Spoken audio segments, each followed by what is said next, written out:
So welcome to session 37 on rare and neglected diseases. It's my pleasure to welcome you and an honor to chair this session. My name is Pascal Mäser and I'm from the Swiss Tropical and Public Health Institute here in Basel. So it's a real pleasure to be here at CLINAM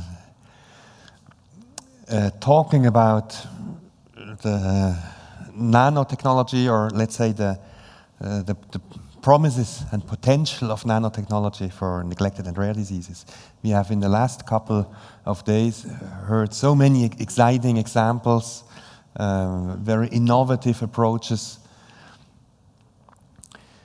So we certainly want to use this kind of technology to improve therapy of neglected and rare diseases. What I want to do as well here in this first talk is talking about the need. So what is the need of neglected diseases? Where do we have roadblocks that need to be overcome, and where hopefully nanotechnology will be helpful? And when I say medical need of neglected diseases, actually I should say of neglected patients. We're basically targeting the patients here, not the diseases. So if we remember yesterday's talk, it was impressive to see the advocacy and patient organization for, let's say, for cancer patients. Here we're talking about patients who have a much smaller voice, and there is not much advocacy for them. So what are the needs of people, let's say, in a hospital in rural Africa? Also, of course, what are the needs by the doctors who need to treat these patients? So we don't have a comparable advocacy as for cancer, but I think, for instance, if you take the example of malaria, there's the Medicines for Malaria venture here in Switzerland, in Geneva. I realized it's not running. And they did a very good job at working and bottom-up target product profile. So asking what kind, in that case, drugs do we need for treating the neglected patients. So if you go to their websites, it's mmv.org. You can find under research and development, can find their TPP, so target product profiles, and TCP for target candidate profiles, and get the whole table. They did a lot of research into these TPPs, but basically for malaria it boils down to a couple of points. A new drug must be very fast acting because the parasites multiply exponentially in the blood and it becomes life-threatening very quickly. It needs to be orally bioavailable. We're talking here about still about 200 million malaria infections per year. So you cannot give 200 million injections. It needs to be a pill.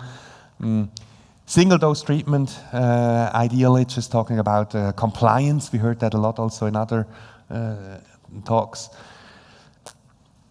Active against several stages, so that's a bit more particular to malaria. We have different life stages. Some are in the liver, others are in the blood. So ideally, our new medicine should target all the different life stages. Very important, of course, active against resistant parasites, drug resistance. There's plenty of good antimalarials, starting from chloroquine, and what's hampering their use is the evolution of drug resistance on the side of the parasites. Extremely safe, I say here. I already told you, we're talking about 200 million treated patients, so the sheer number of patients asks for high safety. Also, if you think about the most vulnerable population, like infants and pregnant women that need to be treated. Also taking into account that maybe some of the antimalarials will be used prophylactically, so there also we are asking for very safe drugs. Cheap, MMV says it should cost maximum $1 per treatment for an adult, for kids even less. And then finally, a long shelf life at tropical temperatures. So they speak about 5 years. So here, I think that's when we talk about the needs, that would be, as an example for malaria, what is needed. If we look now at the potential of nanomedicine, I did it just on a thumb basis. So clearly, I think at the top here, terms of fast action, pharmacokinetics, targeting multiple stages, bringing a drug into the liver, for instance, activity against the resistant parasites. There's a huge potential for all these nanoformulations that we have learned so far to improve on current drugs. Safety, I left it black. I'm sure there's also a very big potential, for instance, in making a drug more specific to only infected erythrocytes. On the other hand, I guess the more complicated the formulation be, there will also be other safety issues maybe newly arising. And then the last 2 points for me is maybe more red flags. So probably a nanoformulation will increase the price of a treatment. And I'm not sure about tropical temperatures. So far, there is, for instance, for leishmaniasis, there's one nanoformulation. It's called ambisome. It's a liposomal formulation, which works fine, has a much better safety profile. But it has a very high price, and it requires a cold chain, which is, of course, very critical and cannot be maintained in the tropics. So that's why I kept it rather red. I will be, of course, happy to be corrected by you in the subsequent talks. If we compare to what we have now for malaria, this is clearly the artemisinin from the Artemisia annua is the current gold standard for treatment in combination products. It's a peroxide. We have shown that actually the peroxide is essential for activity. If you have the monooxide, deoxyartemisinin, this is not active. At least here we have an in vitro data, IC50 data against Plasmodium falciparum. So we know the peroxide is very active, and this is, for instance, here, Coartem is a product by Novartis, but of course there are many others, other combination therapies, artemisinin-based, used also millions of, hundreds of millions doses yearly. There is a new project, old project, but new molecules I want to show you. Artemisinin has a disadvantage is being a natural product. It's hard to improve its pharmacokinetics, for instance. So we are collaborating with Jonathan Wennerstrom of the University of Nebraska on synthetic ozonides. So they're also peroxides, they're trioxolanes. He calls them ozonides. So we do the biology. The whole project started at the time at Roche. Monash University is doing the pharmacokinetics.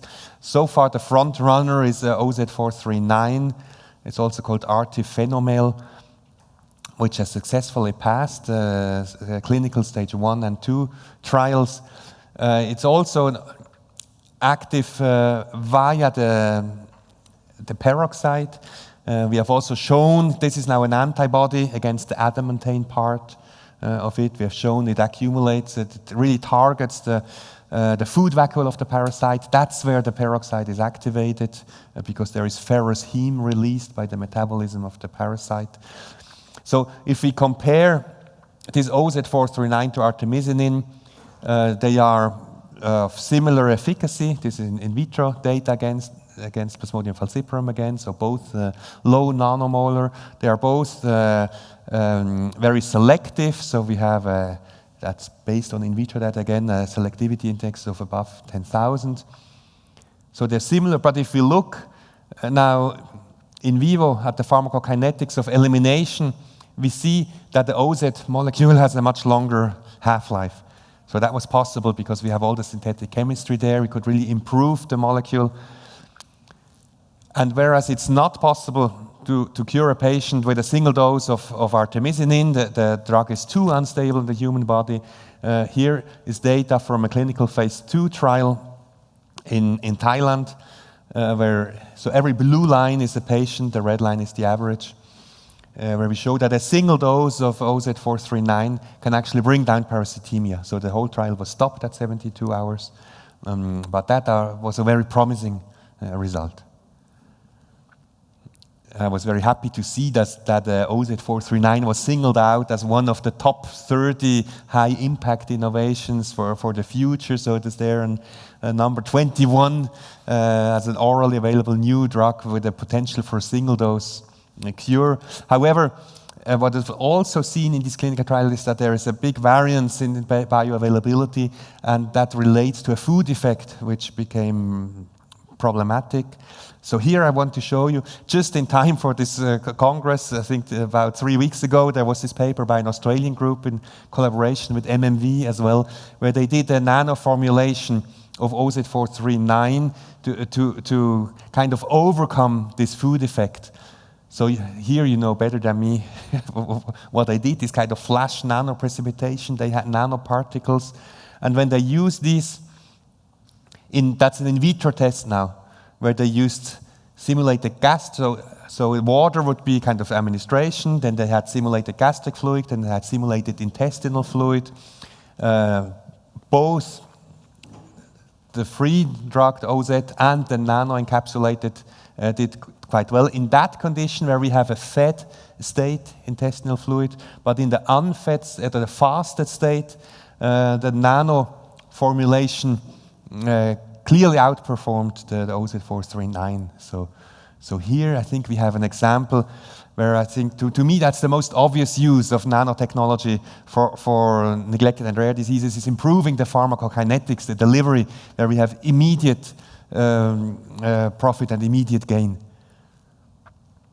I'm sure now in the session we will hear other examples. So we will have 4 talks now, and I'm very happy that we have also very international speakers. I should tell you we had a last-minute change, so you were informed, okay. So Mehmet Üsicik will be the last speaker, and Maurice Nigo will be the 3rd speaker. So before we go ahead, I would like to thank my whole team, and in particular the collaborations involved in the OZ